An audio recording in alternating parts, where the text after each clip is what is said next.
I-marinate ko muna tong pork ribs sa tuyo, kalamansi juice, at lagyan ko na rin ng paminta. Maglagay din ako ng liquid seasoning at ihalo lang at i-marinate natin yan ng mga at least 30 minutes to 1 hour. Habang hinahalo ko yan, kung hindi ka pa nakapag-subscribe, please subscribe at i-click ang bell button para ma-notify ka sa sunod kong video.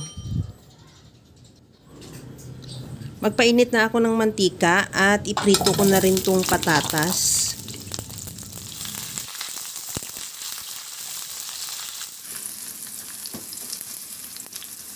Isabay ko na rin yung carrots. Ihalo lang hanggang sa magkaroon lang ng dark spots. At pagkatapos yan, tanggalin na rin ulit yan sa kawali at ilagay sa bowl at i-set aside. Sa the same na kawali, i-share ko na yung ating pork ribs na tinanggal ko na sa pagkababad. Antayin lang na mag-brown yung kabilang side at saka natin baliktarin. At hanggang sa mag-brown na rin yung kabilang side. At pagkatapos nyan, tanggalin na rin natin yan sa kawali at ilagay sa bowl at i-set aside muna. Igisa ko na rin yung bawang. Ilagay ko na rin yung sibuyas.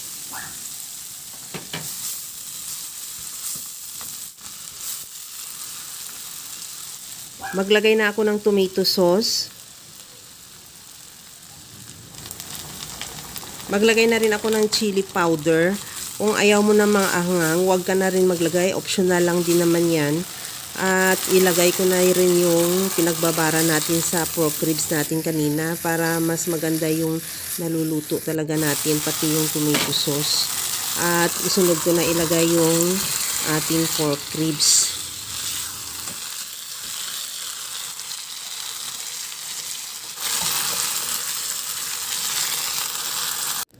Maglagay na ako ng tubig. Nakadepende yung dami ng tubig sa dami ng karne.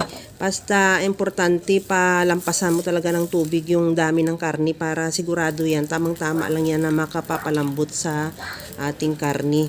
Takpan ko yan at isimmer, pahinaan yung apoy hanggang sa maglambot yung ating karne.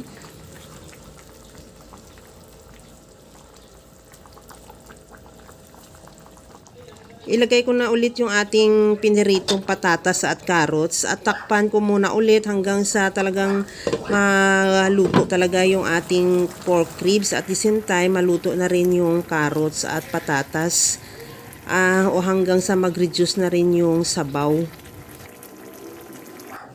Tikman na natin. Maglagay ako ng asukal, pero kung ayaw mo ng asukal, pwede namang hindi ka maglagay. Optional lang naman din yan. At nilagyan ko na rin ng liquid seasoning at isunod ko na nilagay yung grated cheese. Pwede rin naman liver spread ang ilagay mo, nasa sayo naman, pero ako preferred ko talaga yung cheese na lang. At mas masarap talaga pag cheese dahil napaka malinamnam yung sauce niya.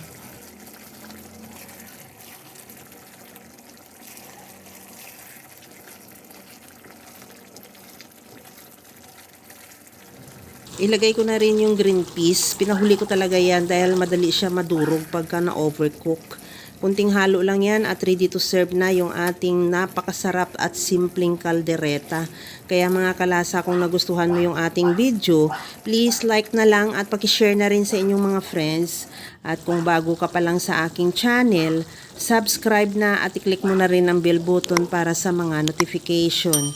Kaya mga kalasa, alam ko kayang-kaya mo tong gawin dahil sa sobrang simple at napakadali niya lang lutuin. Kagaya lang lagi sa sinasabi ko na wala namang hindi marunong magluto basta sa simpleng paraan lang.